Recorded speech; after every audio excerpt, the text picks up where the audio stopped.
I'm getting chills thinking about it because you're seeing something very open, honest, and true. They had no idea they were being recorded. I had a little bit of an issue with that, with We're the fact breaking that, down some of the most magical moments in Peter Jackson's Beatles documentary, Get Back. Moment number 3. Within the documentary that just stick out for me that I keep replaying in my head. An oddball thing, especially we're talking about the restoration and everything that Peter Jackson and his team had to do. But the one thing that stood out for me that I was glued to the TV as it was happening, and there was no video of it, was I believe after George had left the band and John and Paul had gone to lunch and there were no cameras, but there were microphones on the table or somewhere around the Mhm. table that picked up on this conversation between Paul and John, who, correct me if I'm wrong, from a band perspective, those were the two leaders of the Beatles, correct?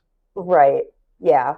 So that moment in the documentary to where Paul and John are going back and forth to where they didn't think they were being recorded. There's no cameras. And you're listening to the two of them talk very open and frank about the problem that John was trying to explain a little bit as to the issue between Paul and George and the Hmm. fact that, put your memory in this also, Paul was kind of taking a little bit too much control and telling George what to do, and John was like trying to be a brother Hmm. and trying to he's part boss or part leader of this group, but he's also a brother to George and Paul.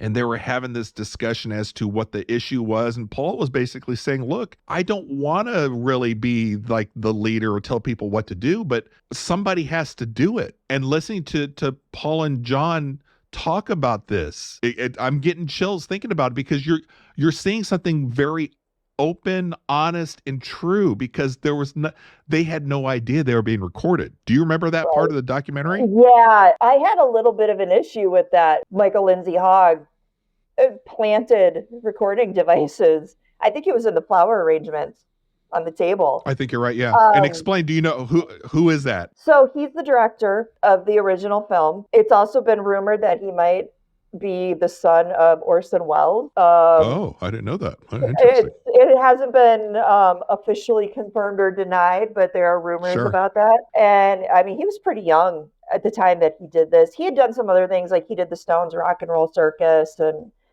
he was around in those circles. That was his idea. I kind of thought it was really unethical for him to do that. Mm-hmm. It would, having that now, I'm glad we have that Right. recording.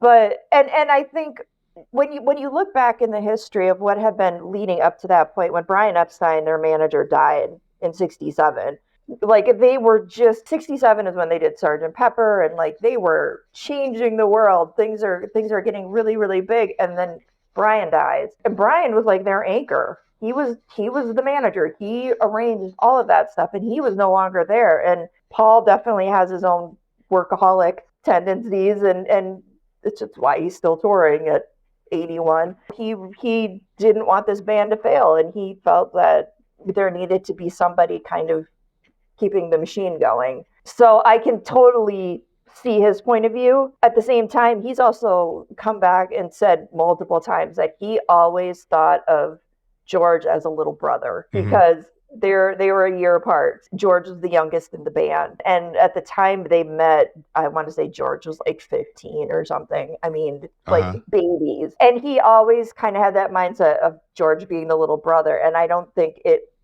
dawned on him that he was still treating him that Right. way as they were growing older together.